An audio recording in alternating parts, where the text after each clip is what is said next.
오늘 말씀의 제목입니다. 한번 따라 보실까요? 나는 어떠한가? 한번 더 보실까요? 나는 어떠한가?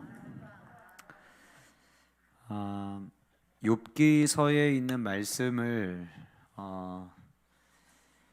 우리가 대부분 여러분들이 성경책을 보시면 욥기서에서 가장 많이 흔히 알고 있는 대표적 성경 구절을 생각하면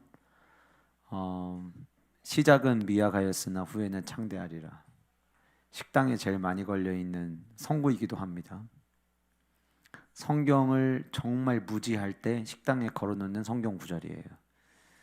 이 이야기는 욥에 대하여 비난할 때 친구들이 조롱하면서 했던 이야기거든요. 근데 그런 어떤 성경적 문맥을 다 판단하지 않고 그냥 그 자체만으로도 얼마나 좋아요. 시작은 미약하지만 후에는 창대하리라. 그러면은 뭐 식당에서 붙여놓기에는 너무 좋은 말씀이죠. 그러나 그 말씀은 그걸 그렇게 갖다가 붙일 수 있는 내용이 아니에요.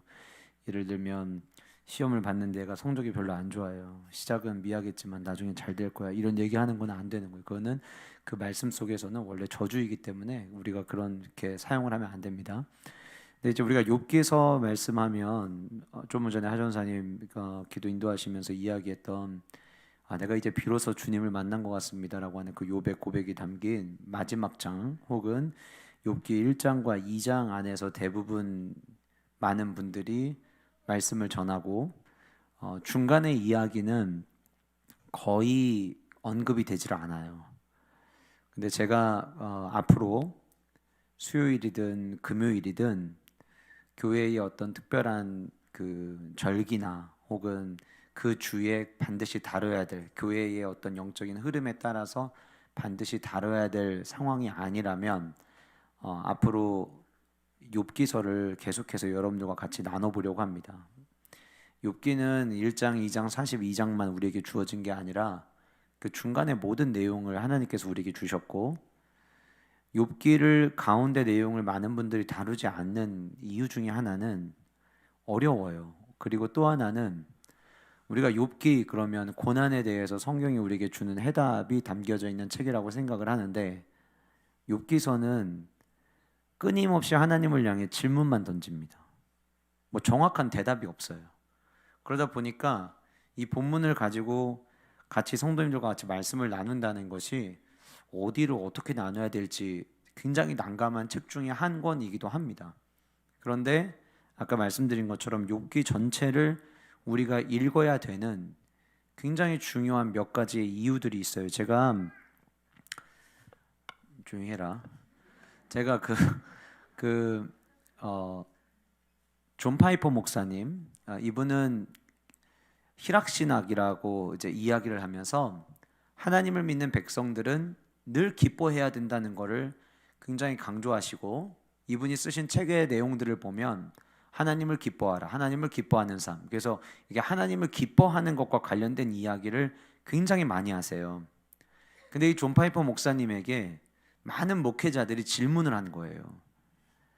목사님은 그렇게 기쁨을 강조하고 행복한 신앙생활을 이야기를 하는데 성도라고 해서 고난 없이 살 수 있는 게 아니지 않냐. 그러면 성도는 고난을 어떻게 대해야 되고 또 그렇게 성경적 고난을 배움에 있어서 목사님이 희락신학자로서 우리에게 들려줄 수 있는 메시지가 있으면 좀 들려줬으면 좋겠다. 그래서 이제 미국에서 열린 한 컨퍼런스에 이 존 파이버 목사님께서 그 세미나에 참석하는 목회자들을 대상으로 이 고난과 관련돼서 또 우리의 인생을 살아가는 동안 하나님의 말씀 속에서 우리는 고난을 어떻게 발견해야 될지에 대해서 궁금한 게 있으면 나에게 이번에 내가 컨퍼런스를 준비할 때 목사님들이 궁금해하는 부분을 내가 다룰 테니까 한번 나한테 허심탄회하게 이야기를 남겨주세요. 그래서 이제 목사님들이 그 컨퍼런스에 참석한 목사님들이 존 파이퍼 목사님에게 메일을 쓴 것 같아요. 왜냐하면 강의 내용을 들어보니까 그 강의 내용 안에 존 파이퍼 목사님이 여러 분들로부터 본인이 메일을 받았고 이 메일을 받고 굉장히 오랜 시간 동안 고민했다는 이야기들을 이 강의 중에 하시는 내용이 나오더라고요. 그러니까 아마도 목회자들로 하여금 질문들을 미리 받았던 것 같아요. 근데 그분이 고난에 대해서 이야기를 하시면서 많은 목회자들이 고난이 우리의 삶과, 아까 말씀드린 것처럼 성도라고 해서 고난이 없는 것도 아니고 늘 고난을 우리가 삶 속에서 같이 살아간다면, 지난번 제가 설교하면서 그런 말씀 드렸잖아요. 하나님, 제 삶에 고난이 없게 해주세요 우리는 기도할 게 아니라, 성도는 고난이 왔을 때 어떻게 이겨내야 될지를 가르쳐 달라고 우리는 기도해야 된다고 말씀을 드렸는데, 그 고난에 대해서 알아봄에 있어서 존파이 목사님이 이야기하시는 내용이 뭐냐면, 고난에 대해서 바른 이해를 하려면 욥기를 제대로 공부해라. 목회자들에게 한 이야기였어요. 그러면서 존 파이퍼 목사님이 욥기를 봐야 될 10가지의 이유를 세미나를 하시면서 앞 서두에 그냥 뭐 이렇게 부연 설명하지 않고 하나부터 10가지를 쭉쭉쭉쭉 설명을 하시니까 그 타이틀을 이야기하시는 내용이 나오는 것을 제가 우연히 보게 되었어요. 이거는 존 파이퍼 목사님 하신 말씀입니다. 존 파이퍼 목사님이 왜 욥의 고난을 우리는 배워야 하느냐에 대해서 10가지 이유를 이렇게 이야기하셨어요. 첫 번째, 많은 이들이 고난을 겪었거나 현재 겪고 있는데, 그런데 해답을 어둠 속에서 찾으려고 하기 때문에 욥을 봐야 된다는 거예요.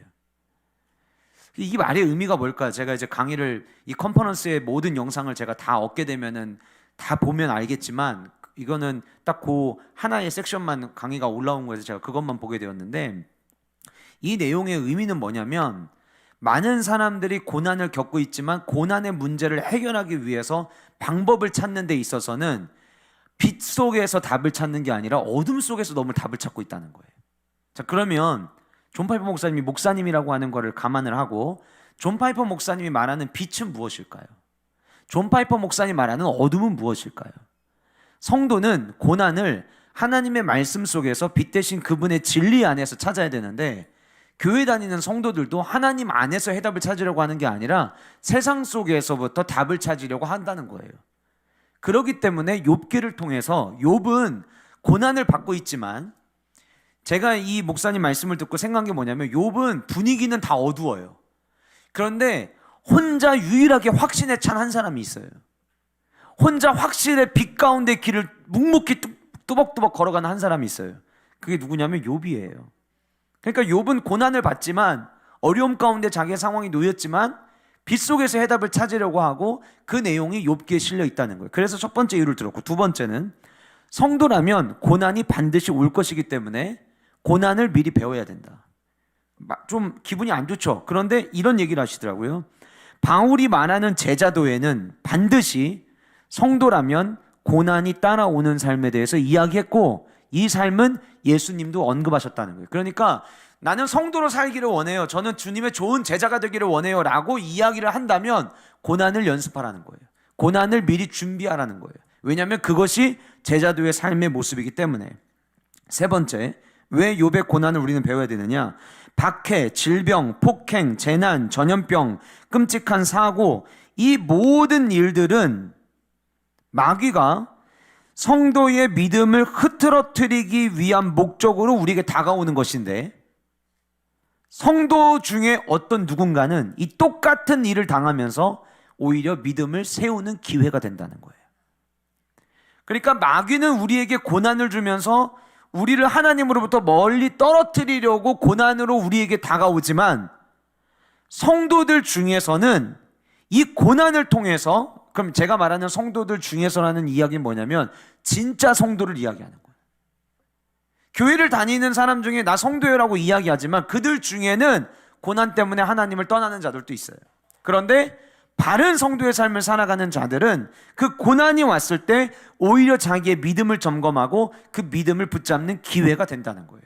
그래서 우리는 고난을 배워야 된다는 거예요. 네 번째, 왜 욥의 고난을 들어야 되느냐에 대해서 존 파이퍼 목사님은, 자연재해는 늘 신정론을 일으켰는데, 신정론이라는 게 뭐냐? 신이 무엇을 정의롭게 여기는지에 대해서 이야기하는 거예요. 그런데 여러분, 1991년도에 인도네시아인가 어느 나라에서 쓰나미 왔었죠. 그때 여러분 몇만 명이 죽었는 줄 아세요? 50만 명이 죽었어요, 쓰나미로. 그런데 시간이 지납니다. 시간이 지나고 그 다음에 또 한 번 쓰나미가 온 게 일본이었어요. 일본에서 쓰나미 왔을 때 수만 명이 또 죽었어요. 시간이 지나요. 그런데 이런 사건들이 일어날 때마다 사람들은 이런 질문을 하는 거예요. 하나님 도대체 어디 계세요? 그런데 1년이 지나고 2년이 지나면 그 질문이 사라져요. 일본 쓰나미가 와요. 하나님 어디 계세요? 그런데 시간이 지나면 또 잃어버려요. 지금 전 세계를 강타하고 있는 코로나 바이러스가 왔어요. 세계 곳곳에 사람들이 이야기합니다. 하나님 어디 계세요? 그런데 존 파이버 목사님 이 강의가 2017년인가 18년도에 하신 강의였는데 아마 지금도 똑같이 2, 3년 지나면 코로나 바이러스가 이렇게 우리의 삶에 직격탄을 줬다는 거 사람들은 다 잊어버릴 거예요.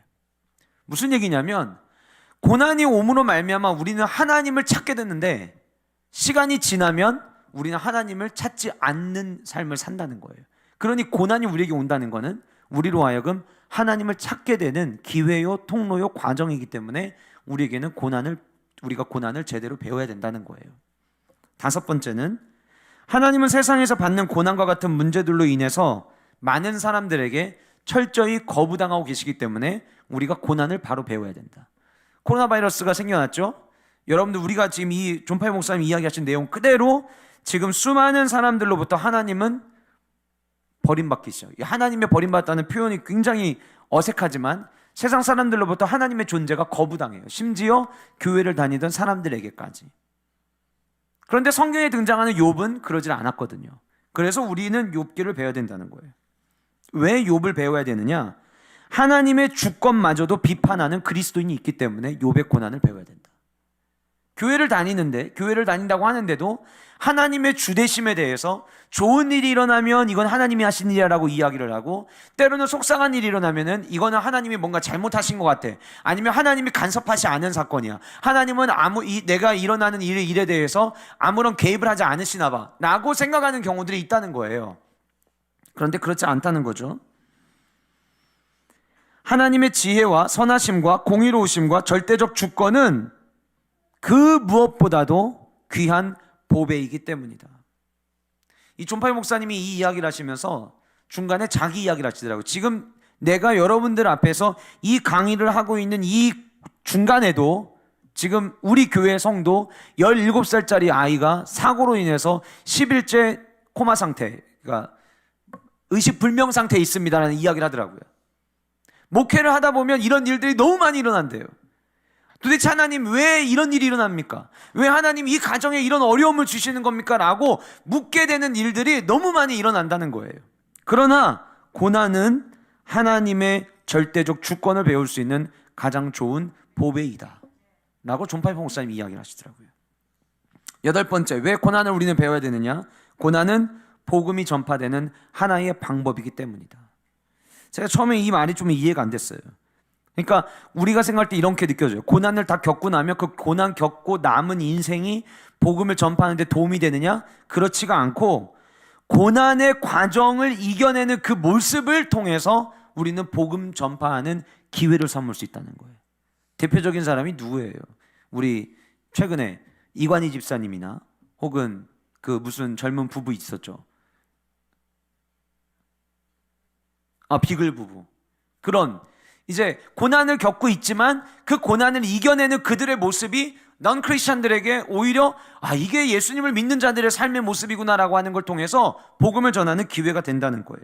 아홉 번째, 그리스도의 지고한 가치와 영광과 훌륭함은 사람들이 자신이 이를 어떠한 것보다도 그분을 더 가치 있게 여길 수 있는 것이기 때문이다. 무슨 얘기냐?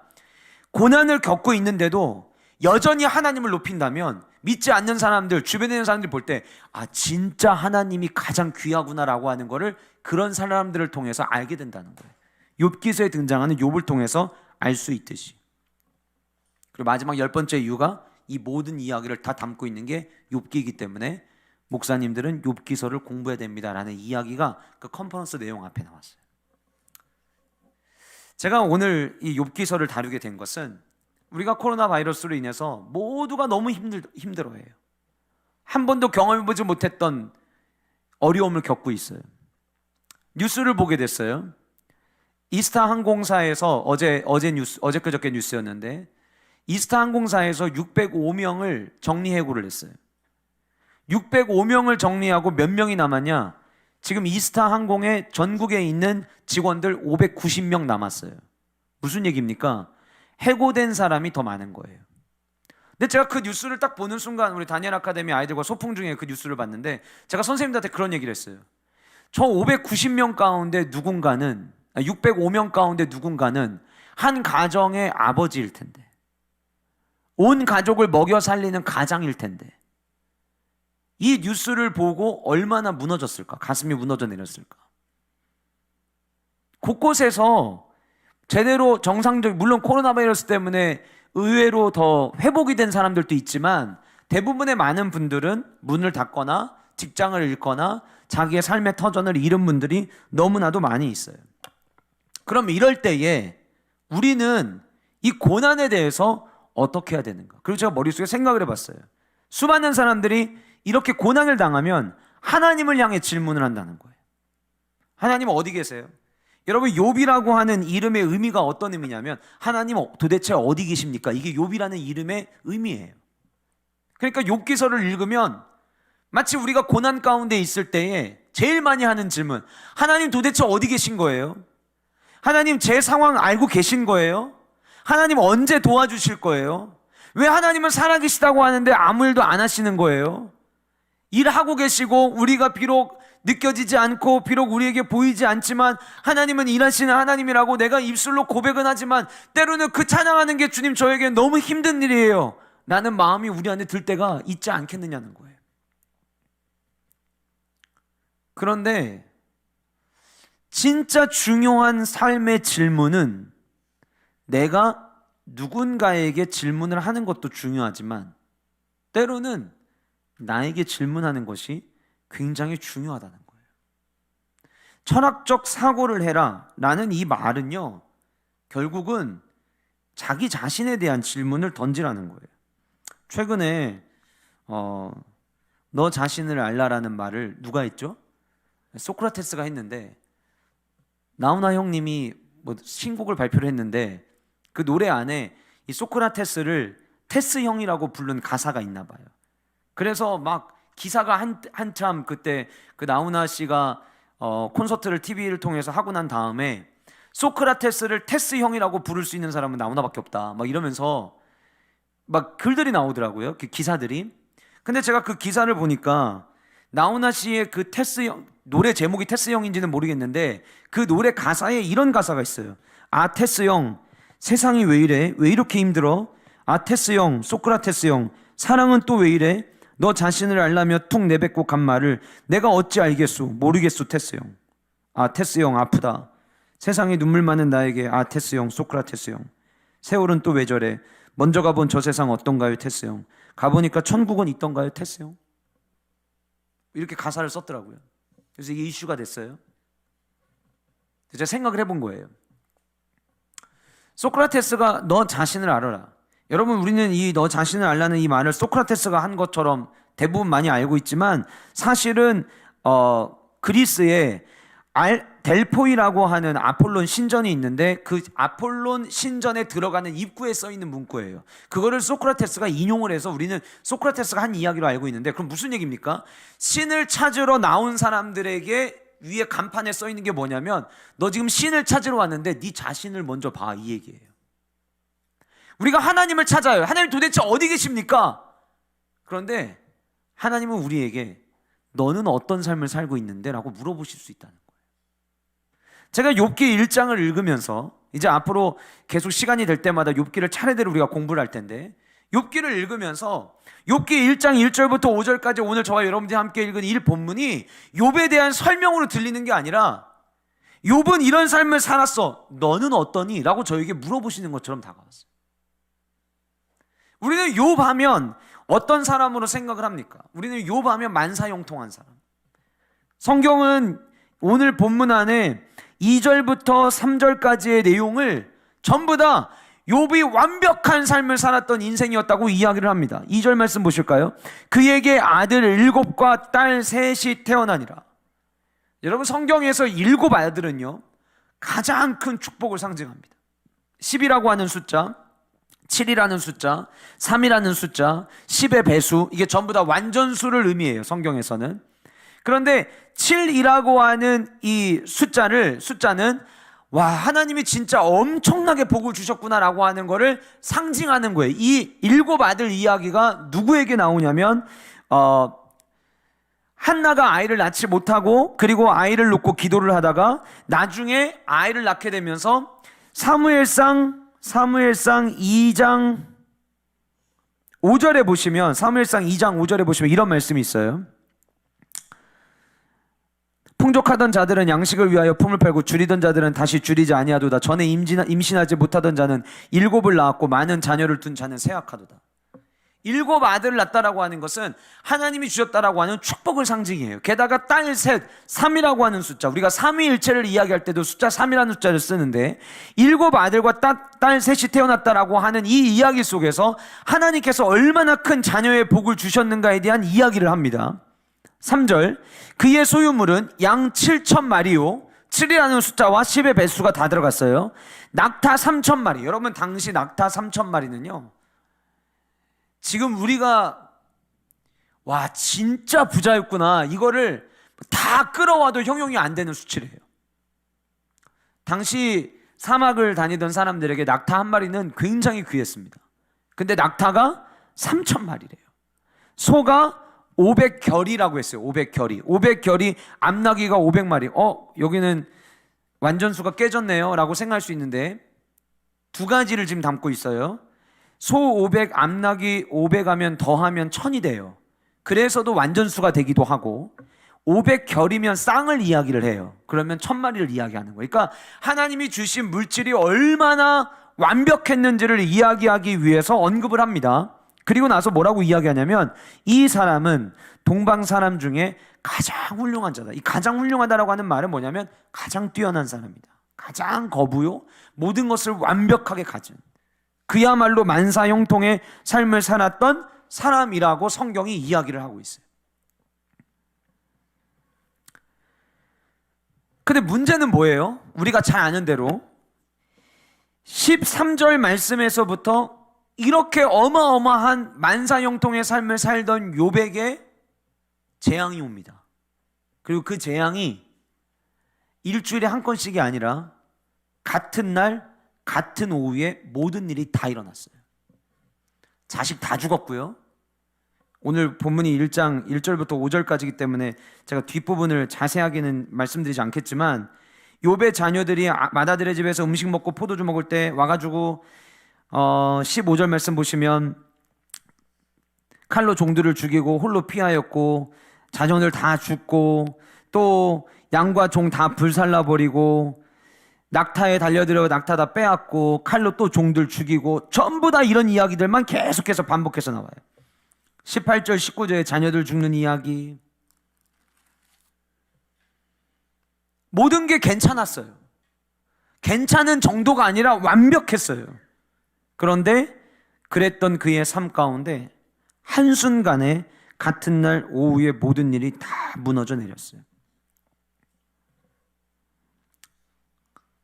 그럼에도 불구하고 욥기서에 등장하는 욥의 모습은 우리에게 많은 걸 생각하게 합니다.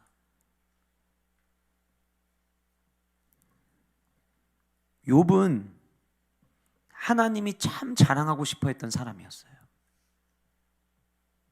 오늘 말씀의 제목이 뭐였죠?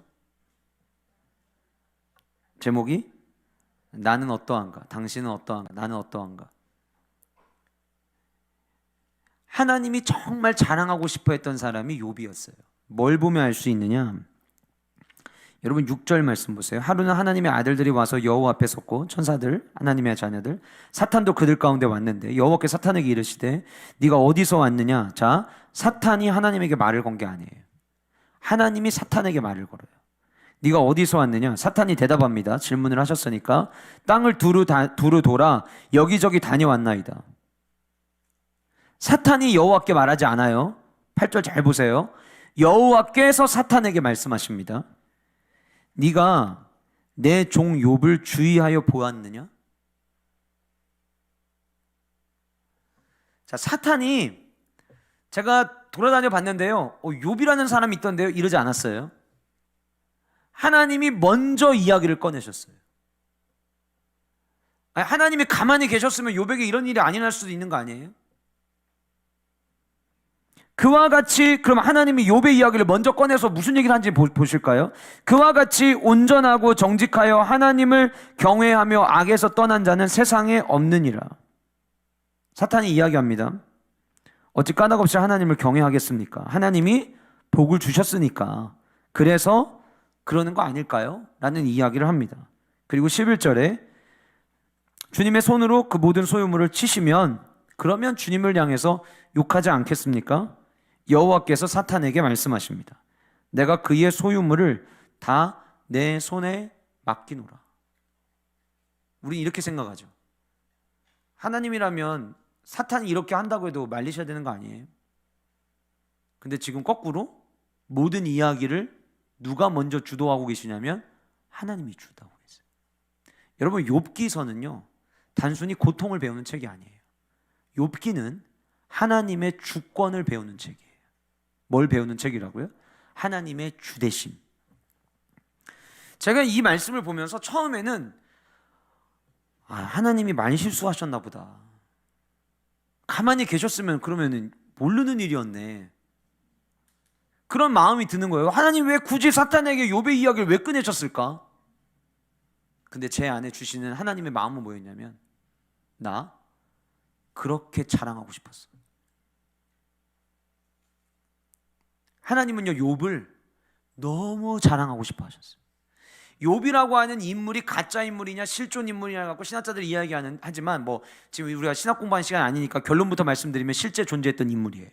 그렇죠. 그럼 이제 어떤 시대 사람이냐? 예전에는 욥을 족장 시대의 인물로 봤는데 최근에는 대부분의 신학자들이 족장 시대의 인물이 아니라 포로 생활 끝나고 난 이후의 사람으로 봐요. 그러니까 바벨론 포로로 잡혀갔다가 돌아왔는데 돌아오면 그들이 생각할 때는 하나님이 이제 모든 걸 알아서 해주시겠지, 하나님이 우리 인도해 주시겠지. 그런데 그러지 않는 거예요. 그러지 않을 때 사람들은 질문하죠. 하나님 도대체 어디 계십니까? 그러니까 욥이라고 하는 사람은 단순히 한 사람의 이야기가 아니라 실제 존재하는 이름이기도 하지만 실제 존재했던 인물이기도 하지만 이 한 사람의 이야기를 통해서 성경은 당시 이스라엘 백성들의 목소리를 지금 이야기를 하고 있다는 거예요. 근데 이것이 이스라엘 백성들만의 이야기인가요? 우리들의 이야기지도 않아요? 만약에 자녀가 내 뜻대로 성장하지 않아요? 하나님을 향해 이야기하지 않아요? 하나님 도대체 어디 계신 거예요? 가정 안에 어려운 문제가 일어나요? 하나님 앞에 우리 이렇게 이야기하지 않아요? 하나님 도대체 어디 계신 거예요? 그러니까 이거 우리 모두의 이야기예요.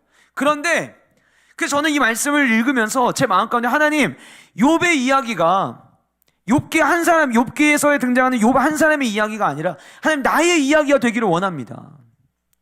마지막에 나오는 것처럼 이 욥기서를 다 묵상했을 때, 하나님 앞에 온전히 예배하였을 때, 하나님 앞에 온전히 나아갔을 때, 내가 비로소 주님을 만날 수 있게 됐군요 라고 고백하는 삶이 되기를 원합니다. 그런데 욥기를 읽어내리기 시작하면서 이 1장 1절부터 5절까지 말씀 안에 욥의 모습 속에서 우리는 딱 생각하면 모든 걸 가졌는데 하루아침에 모든 걸 다 잃었다가 마지막 42장 가가지고 다시 모든 것을 다 회복한, 오히려 이전보다 더 배가 되게 얻었던, 뭔가 우리가 흔히 이야기하는 해피엔딩으로 끝나는 스토리처럼 들리지만 우리는 욥을 바라보면서 나의 모습을 점검해야 된다는 거예요. 우리가 욥을 끌어올 때에는 내 문제 때문에 끌어와요. 내가 고통받는 문제 때문에 끌어와요. 그러면 이 욥의 이야기가 내 이야기가 되기를 원하고 그 욥처럼 내가 살아가기를 원하는 마음을 갖고 있으니까 욥을 자꾸 보게 되는데, 그렇다면 그 욥이 어떻게 해서 마지막 해피엔딩으로 끝났느냐 그것만 볼 게 아니라 욥이 어떤 사람이었느냐를 통해서 나는 어떠한가를 보자는 거예요. 사랑하는 여러분, 하나님께서 만약에 똑같이 이 시대에도 하루는 하나님의 아들들이 여호와 앞에 섰고 사탄도 하나님 앞에 서는 일이 있다면 하나님은 나를 과연 자랑하실까? 나는 하나님에게 어떤 존재일까를 먼저 돌아봤으면 좋겠어요. 두 번째, 욥은요 모든 상황 속에서도 예배를 선택했던 사람이에요. 이거는 욥기서를 이해하는 데 있어서 너무나도 중요합니다. 여러분, 하나님께서 욥을 치시면 욥이 하나님을 배반하지 않겠습니까? 그렇게 이야기를 해요. 그래서 치기 시작을 합니다. 그런데 욥이 1장 21절에 이런 이야기를 합니다. 같이 한번 보실까요? 욥기 1장 22절. 이르되 내가 모태에서 알몸으로 나왔사온즉 또한 알몸이 그리로 돌아가올지라. 주신 이도 여호와시요 거두신 이도 여호와시니 여호와의 이름이 뭐를 받으래요? 찬송을 받으실 지이니라. 여러분, 이 말을요, 우리는 모든 걸 다 대입해서 읽어보면 조금 뉘앙스가 이게 보통 고백이 아니구나라는 걸 느낄 수 있어요. 아들 7에 딸 3이 있었어요. 자녀가 다 죽었어요. 다 죽었는데 21절의 이 고백은 어떻게 고백하는 거냐면, 하나님, 진짜 많은 사람들이 부러워할 만큼 가장 완벽하다는 아들 7에 딸 3을 하나님이 주셨습니다. 그리고 그 모든 자녀를 하나님이 죽이셨습니다. 주신 분도 하나님이시고 내 자녀들을 다 죽이신 분도 하나님이시기에 저는 하나님을 찬양합니다. 지금 이 고백하는 거예요. 여러분, 이게 지금 말이 된다고 생각하세요?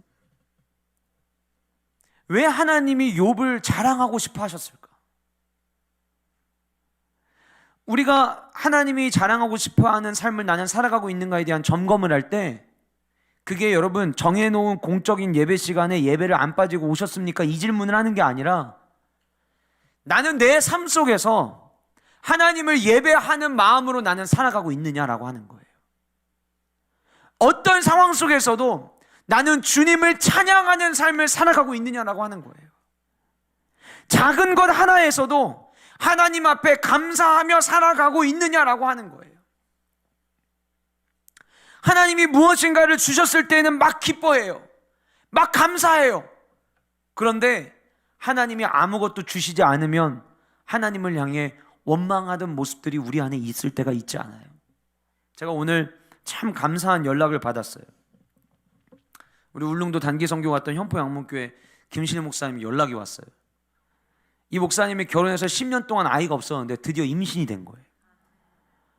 그래가지고 너무 기뻐가지고, 아내는 지금 대구에서 임신되었다는 소식을 듣고 이 목사님한테 연락이 이제 왔는데, 이 연락을 받자마자 생각이 나더래요. 그래서 연락을 한 거예요, 카톡으로. 근데 저보다 나이가 어린 동생 목사님인데 걔 존댓말 썼거든요, 서로가.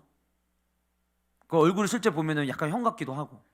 그래서 말 놓기 되게 애매했어요. 근데 이제 막 너무 기쁜 소식을 대하다 보니까 뭔가 편하게 얘기하고 싶은데 걔 존댓말 쓰니까 되게 어색한 거예요. 그래서 제가 이럴 줄 알았으면 오기 전에, 울릉도에서 오기 전에 마지막 날 목사님 나한테 형님이라고 했을 때 그때 그냥 모른 척하고 말 놓을 걸, 괜히 말 못 나가지고 축하해 주는 것도 되게 애매하다고, 너무 기쁜데 이 마음이 다 표현될지 모르겠다고. 그랬더니 그냥 편하게 말 놔달라고 해서 이제 전화를 했어요. 그래서 이제 편하게 이런저런 이야기를 막 하고 하면서, 그때 울릉도 갔을 때 둘째 날인가 마지막 날인가 우리 옥상에서, 펜션 옥상에서 식사하면서 같이 그런 이 이야기를 한 적이 있어요.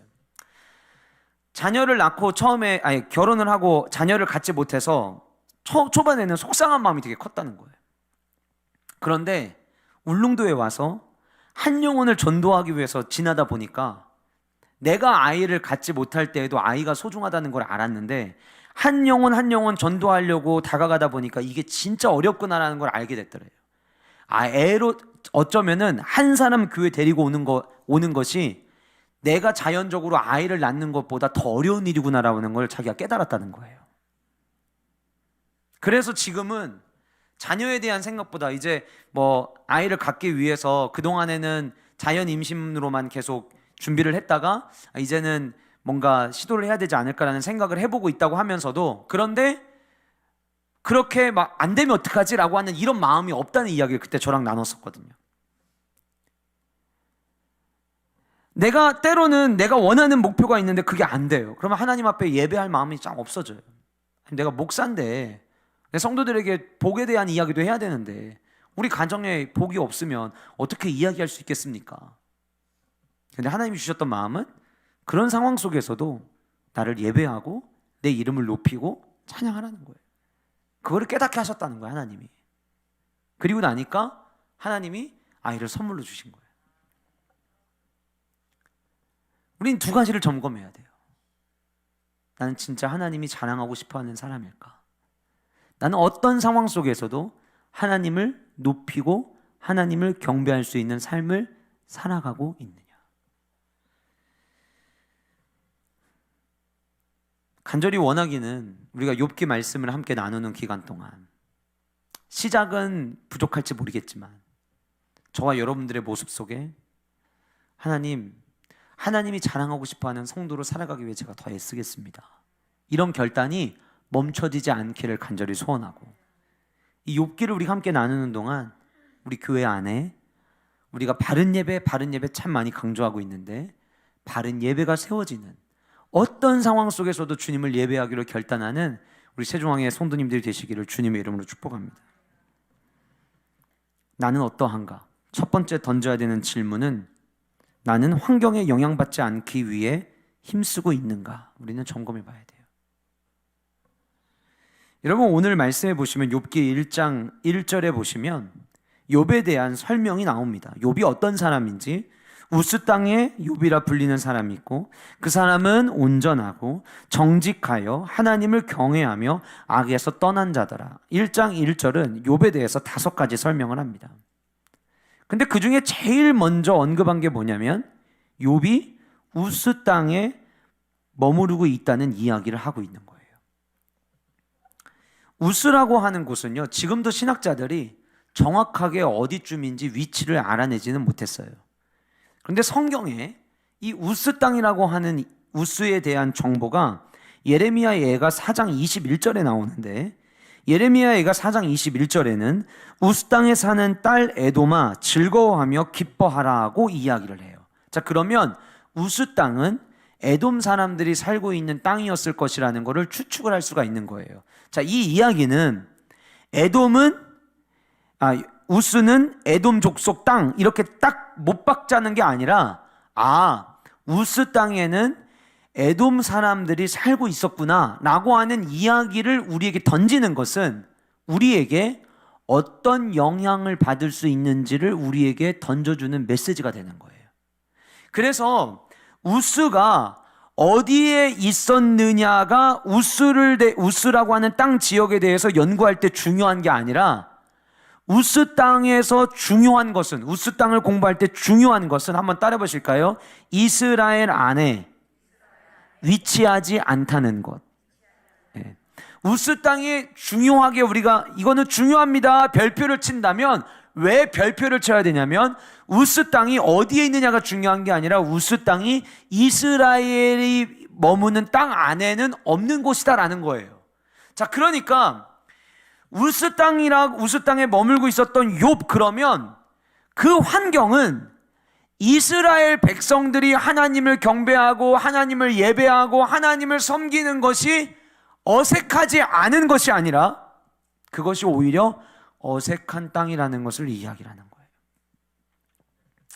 제가 초등학교, 중학교 다닐 때까지만 하더라도, 고등학교 다닐 때까지만 하더라도 대전에 있는 모든 고등학교에 그 학교가 심지어 보문고등학교, 불교 법재단에서 운영하는 보문고등학교마저도 보문고 안에 기독서클이 있었어요.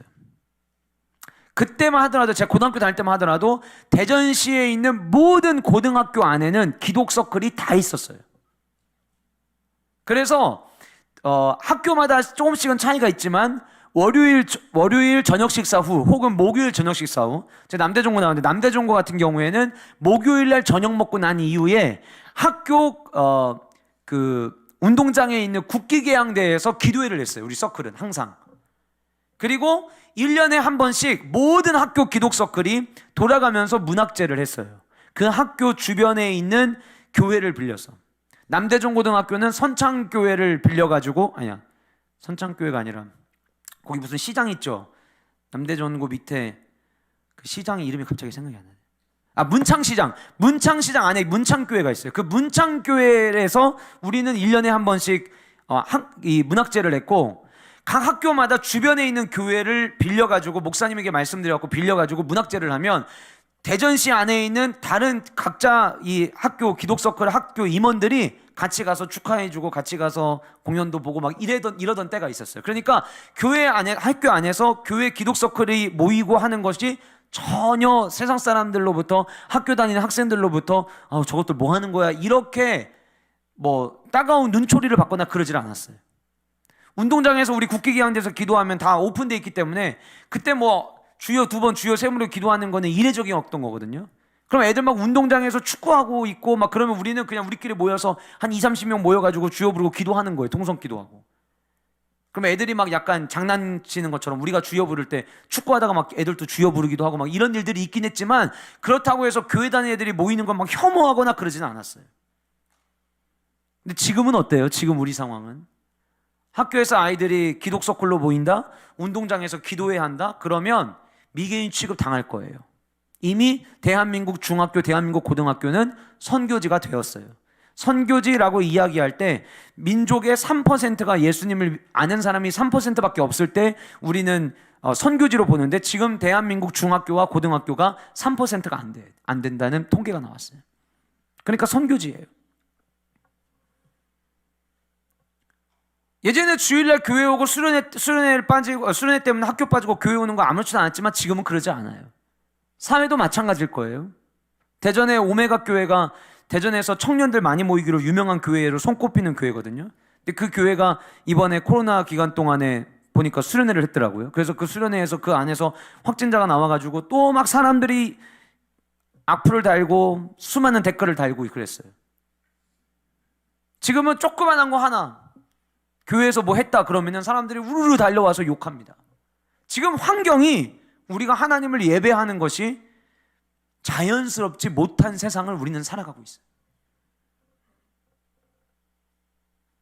전국 모두 1단계 됐는데 대전 지역은 확진자 계속 나와서 전체 좌석수의 30%만 예배 드릴 수 있도록 그렇게 발표를 했더라고요. 본당에서는 110명, 우리 교회 기준으로 따져보니까 의자 다 세보니까 본당은 110명, 그 다음 준위층 60명까지 드릴 수 있겠더라고요. 어느 건 하나 교회가 뭐를 하는데도 제재가 많아요.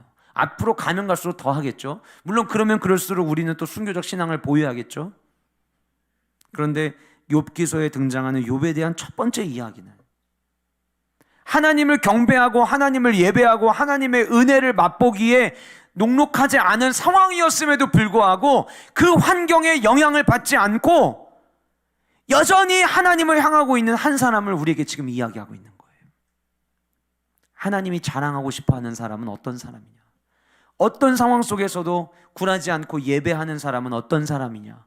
환경에 영향받지 않기 위해 힘쓰는 사람이에요. 그냥 환경에 영향 안 받도록 노력해야지가 아니에요. 힘쓰는 거예요. 모든 집중력을 다 쏟아붓는 거예요. 주변의 환경에 휩쓸리지 않도록. 요즘 우리 교회 파이랜드 아이들 보면 이런 모습이 없는 것 같아요.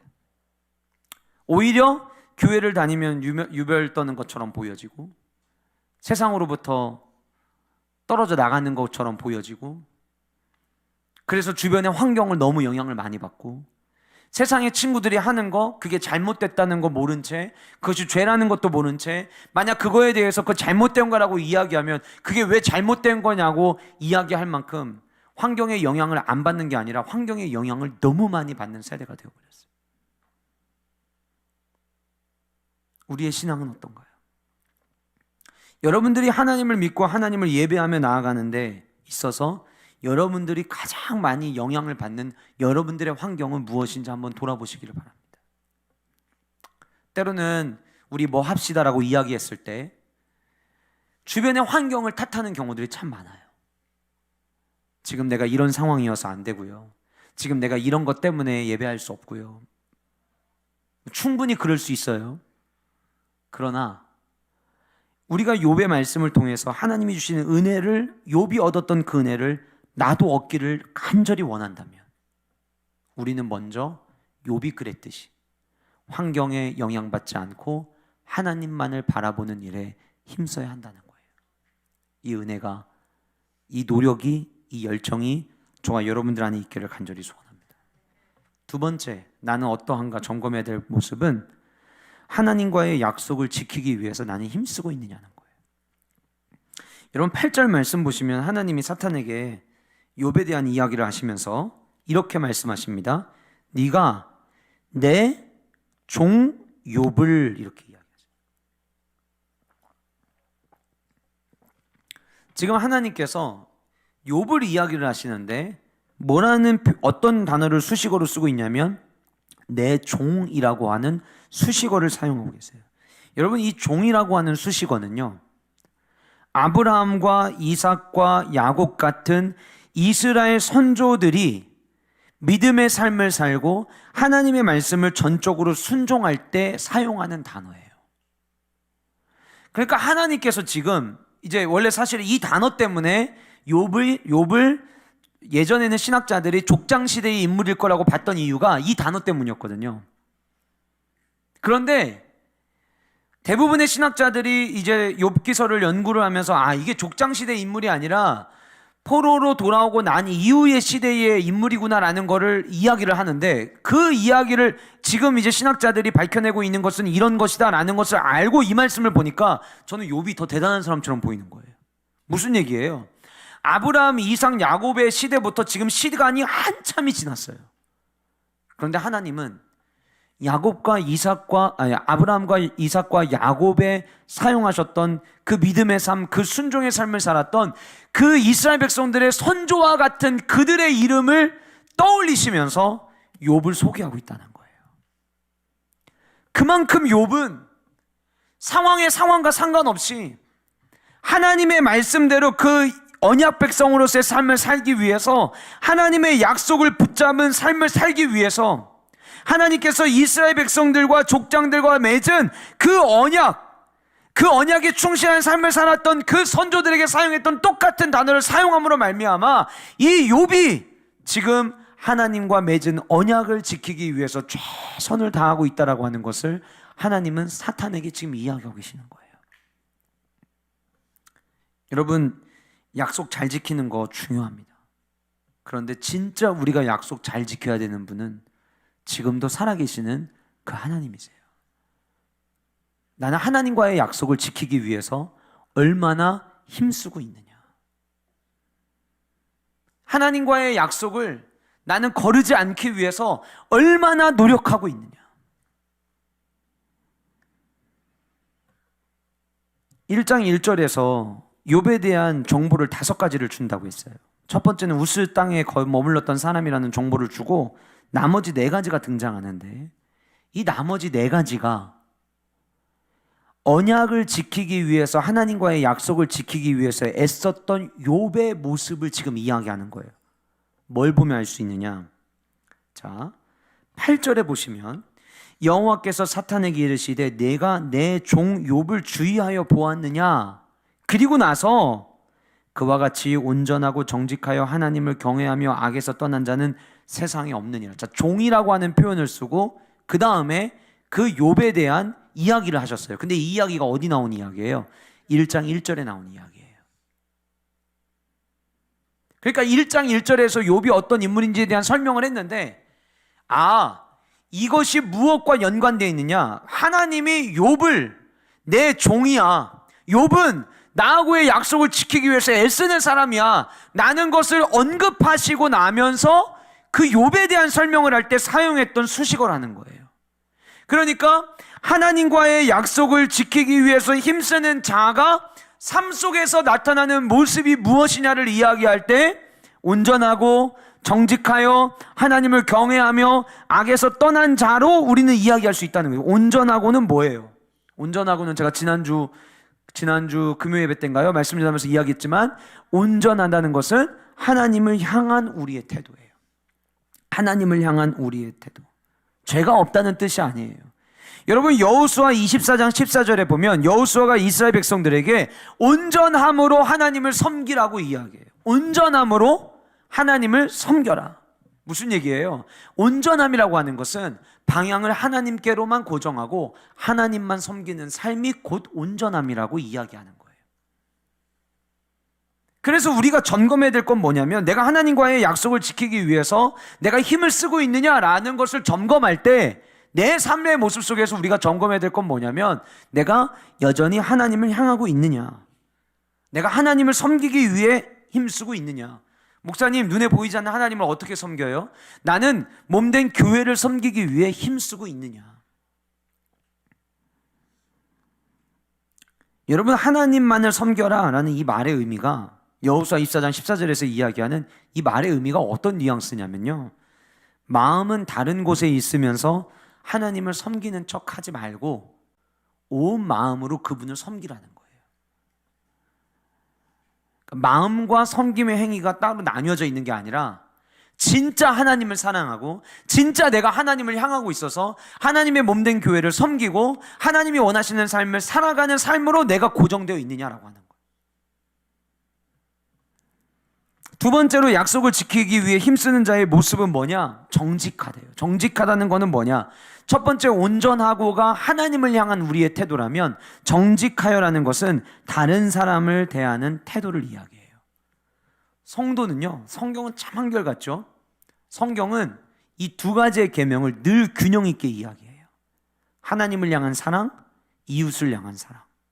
하나님을 향한 나의 태도, 이웃을 향한 태도. 그래서 이 정직하다라고 하는 단어 안에 가지고 있는 의미가 뭐냐? 솔직하다, 배신하지 않다, 공정하게 거래하다라는 의미를 갖고 있어요. 하나님은 저와 여러분들이 사람들과의 관계 속에서 정직하기를 원하세요. 무엇인가를 더하거나 무엇인가를 빼기를 원하지 않으세요. 배신이라는 게 뭐예요? 저 사람을 내가 성공하기 위해서 이용하는 게 배신이에요.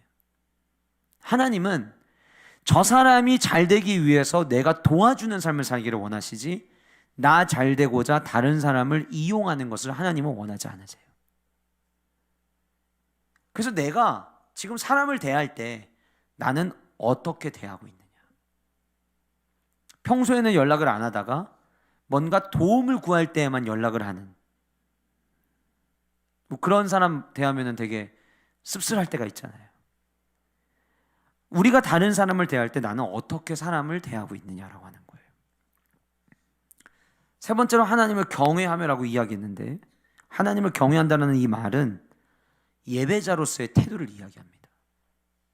여러분, 이 욥이 모든 것을 다 잃었음에도 불구하고 하나님 앞에 여전히 찬송하리로다의 고백을 할 수 있었던 이유는요, 바른 예배자의 삶이 이미 연습되어 있었기 때문이에요.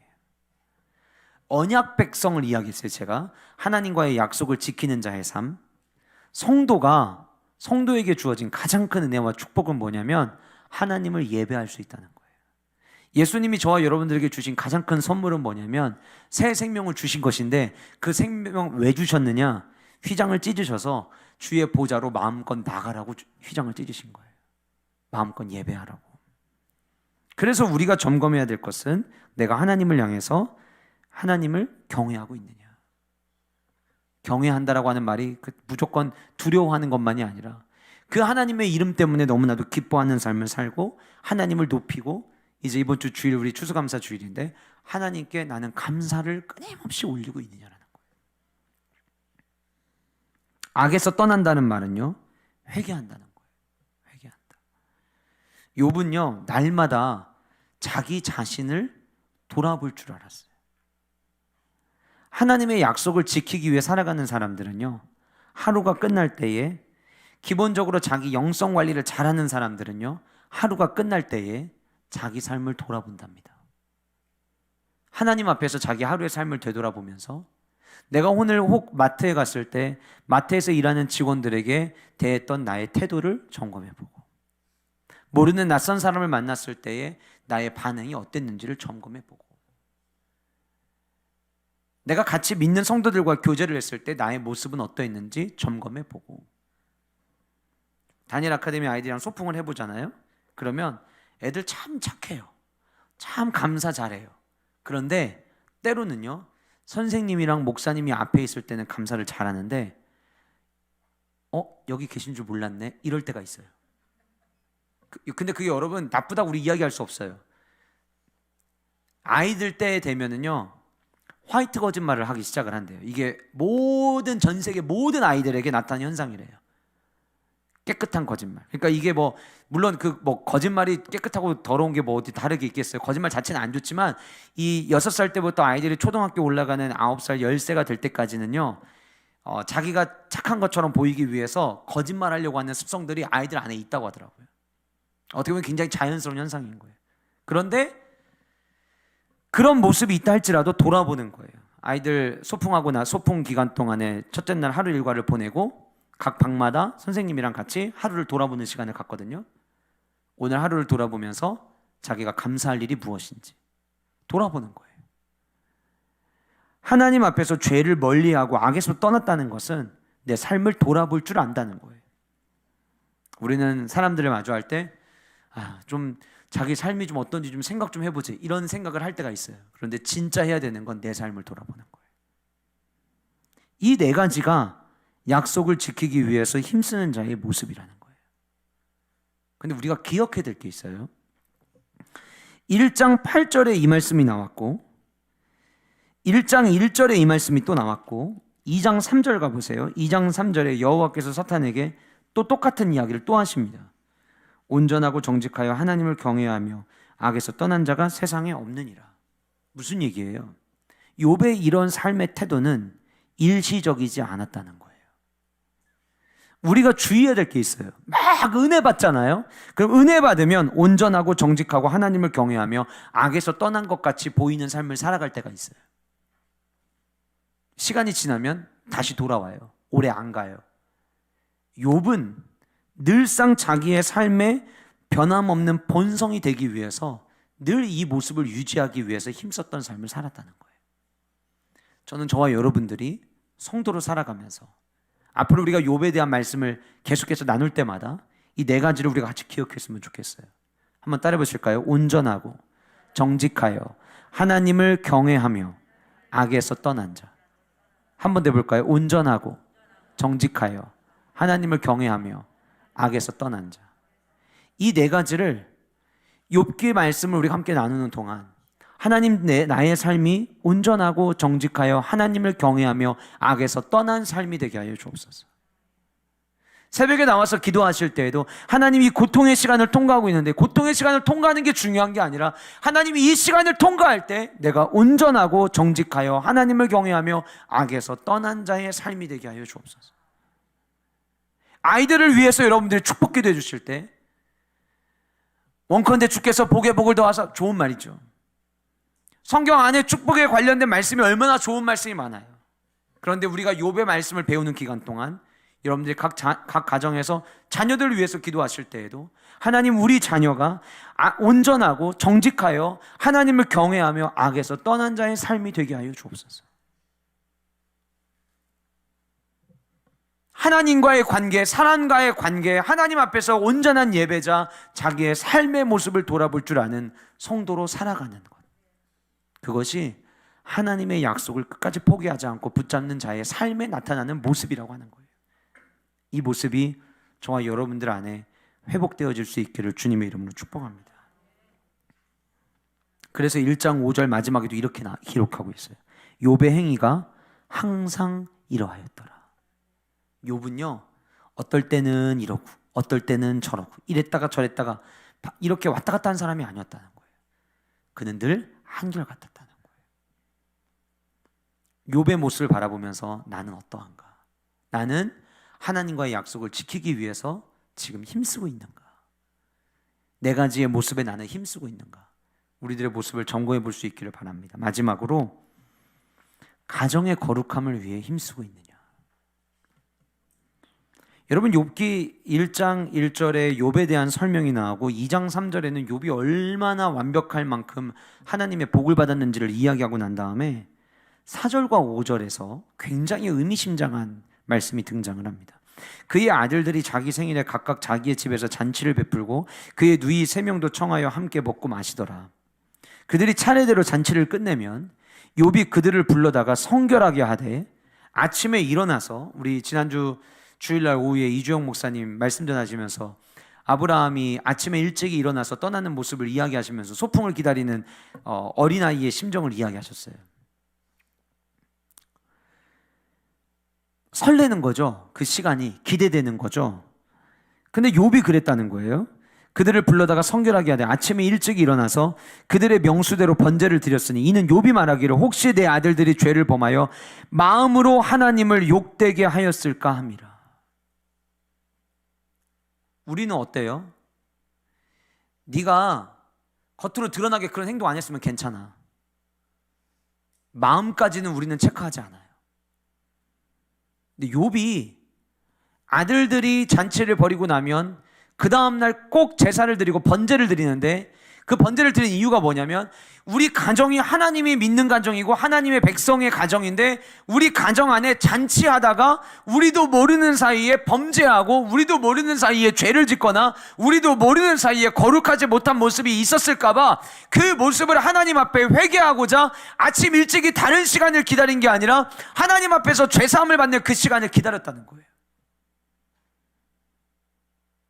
너 내가 보니까 어제 잔치할 때 너 하나님을 믿지 않는 아이 같았어. 너 그 다음날 회개하는 마음으로 그 다음날 번제 드리자. 그게 아니었어요. 마음으로 하나님을 욕되게 할까.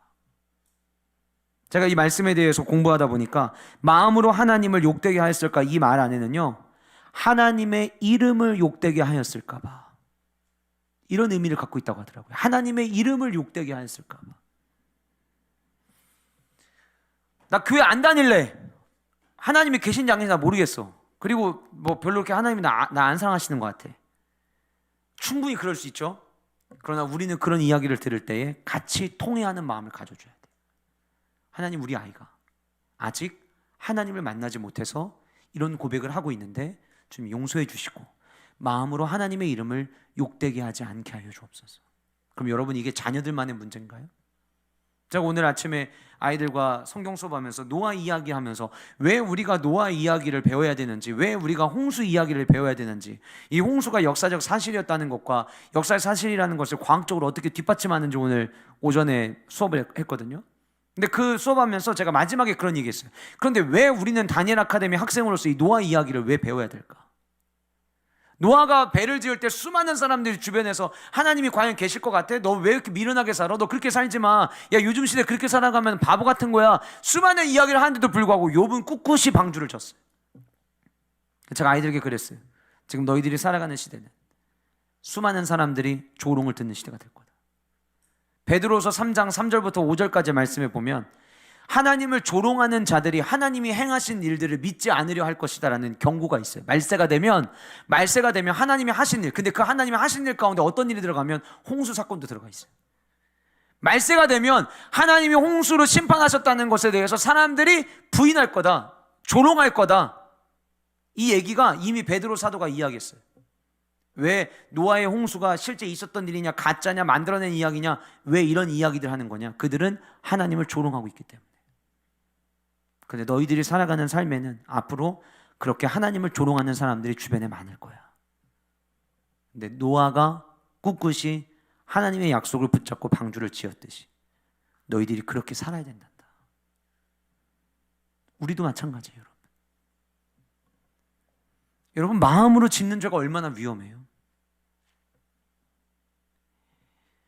예수님께서 마음으로 짓는 죄에 대해서 얼마나 신랄하게 비판하셨어요. 마음으로 음욕을 품은 것도 똑같은 간음죄라고 이야기하셨어요. 근데 우리는 내가 직접 누구 거 안 뺏었고, 내가 직접 누구 때린 적 없고, 내가 직접 성폭행을 저지른 적 없고, 내가 직접 누군가를 죽인 적이 없으니 나는 괜찮아 라고 생각하며 살아갈 때가 얼마나 많아요. 그런데 욥은 그러지 않았어요. 마음으로 짓는 것까지도 하나님 앞에 회개했어요. 왜요? 가정을 지키기 위해서. 여러분, 진짜 가정을 지키기 위해서 힘써야 됩니다. 내가 예수님을 믿으니까, 우리 가정이 다 교회를 다니니까, 우리 가정은 다 하나님 믿으니까 괜찮아 라고 생각하시면 안 돼요. 지금도 우리 아이들은요, 우리 자녀들은요, 세상 문화에 너무 노출돼서 예전에는 교회 안에서 이런 일이 있었대 라고 이야기하면 말도 안 돼 라고 생각될 만한 일들이 지금 우리 교회 아이들 안에서도 일어나고 있어요. 전원사님들이랑 이야기하다가 더 이상 상담을 진행을 할 수가 없는 난관에 봉착을 해요. 왜 그런 줄 아세요? 부모님들에게 이 이야기를 어떻게 해야 될까? 우리 교회 성도님 자녀들인데 이 이야기를 했을 때 성도님들의 반응이 어떨까?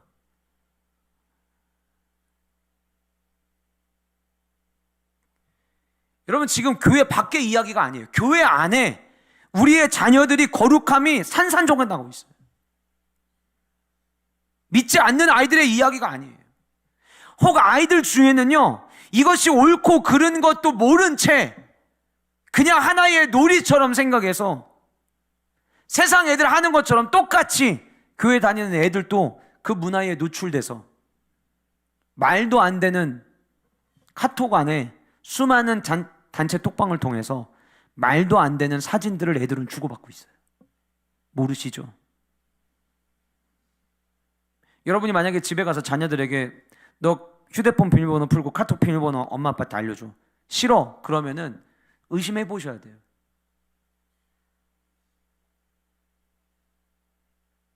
우리 교회 전원사님이 상담을 하다가 깜짝 놀란 거예요. 그래서 제가 궁금해가지고 물어보니까 지금 애들은 이거를 죄라고 생각 안 한대요. 그냥 놀이라고 생각한다. 놀이라고 생각한다. 우리 교회 아이들 중에서도 교회 다니는 교회 친구에게 너 나랑 같이 잘래? 이런 얘기를 하는 애들이 있대요. 제가 이 얘기를 듣고서는 하늘이 무너지는 것 같았어요. 우리 애는 그래도 매주마다 교회 나오니까 아니에요. 마음을 지키지 못하면은요, 수많은 죄를 짓고 있는 거예요. 제가 오죽 답답했으면 이 문제 때문에 구성의 성교육센터에 전화까지 해봤어요. 그때 그분이 이야기합니다. 제일 좋은 방법 알려드릴까요? 귀가 솔깃했어요. 휴대폰 뺏으세요. 그게 제일 좋은 방법이래. 그게 제일 좋은 방법이래. 휴대폰 없애는 게 제일 좋은 방법이래. 휴대폰을 갖고 있고 휴대폰에 카톡을 깔을 수 있다. 그러면 그때부터는 그냥 다 노출된대요. 여러분, 하나님이 우리들에게 자녀를 주셨어요. 자녀를. 믿지 않는 가정에 이 아이를 태어나게 하지 않고 믿음의 신앙생활하고 있는 저와 여러분들에게 자녀를 주셨어요. 그럼 우리에게 사명이 있지 않을까요? 이 아이들 말씀대로 양육하고 이 아이들 지키라는 사명이 우리 안에 있지 않을까요? 여러분, 이만한 물질을 가졌으면 모든 걸 다 가능했을 거예요. 희생제물을 잔치가 끝나고 그 다음날 아침에 희생제물을 잡습니다. 욥이 본문에 나오지 않았지만 자녀들에게 이렇게 얘기했을 거예요. 저 번제물이 죽임당하는 거 니들 눈으로 똑똑히 봐. 여러분, 이번에 소풍 갔다가 새 한 마리가 떨어져 죽어 있었는데 그거 보고도 애들이 기겁을 하더라고요. 징그럽다고. 자, 근데 눈앞에서 짐승의 목을 베고 피를 빼내고 가르고 이 모습을 눈앞에서 본다고 한번 여러분 생각해 보세요. 괜찮을까요? 뭐 하루 이틀 본 게 아니라 계속 봐서 괜찮을까요? 아니에요. 혐오스러울 거예요. 근데 욥은 이 모습을 자녀들 앞에 똑똑히 가르쳤어요. 보게 했어요. 얘가 지금 왜 죽는 줄 알아? 니들이 혹시 마음으로 지었던 그 죄 때문에 죽는 거야. 죄가 이렇게 무서운 거야. 그거를 계속 가르치는 거예요. 기쁜 잔치를 벌이고 끝날 때마다 마음으로 죄진 거 없는지 계속 점검하는 거예요. 지금 우리가 살아가는 세상은 육신이 죄를 안 졌으면 괜찮다고 이야기할지 모르지만 적어도 우리가 욥과 같은 은혜를 경험하길 원한다면 우리는 가정의 거룩함을 지키기 위해 힘써야만 합니다. 자녀가 다 컸으니 상관없다고 생각하지 마세요.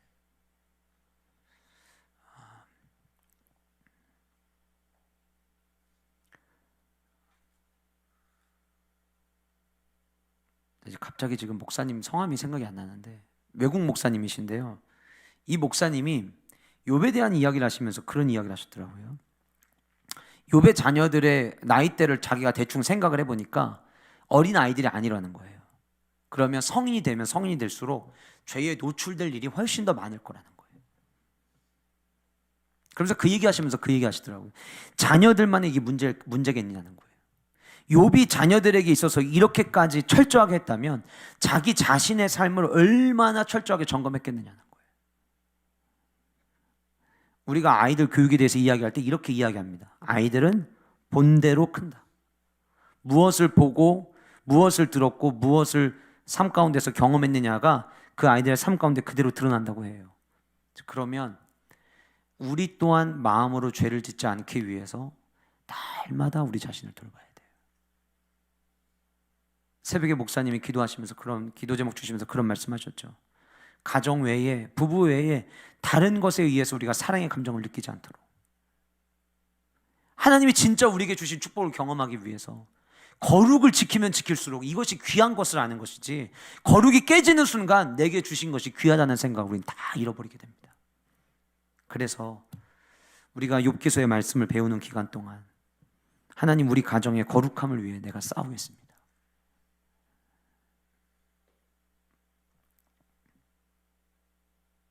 저도 이 말씀 준비하면서 하나님 앞에 회개했어요.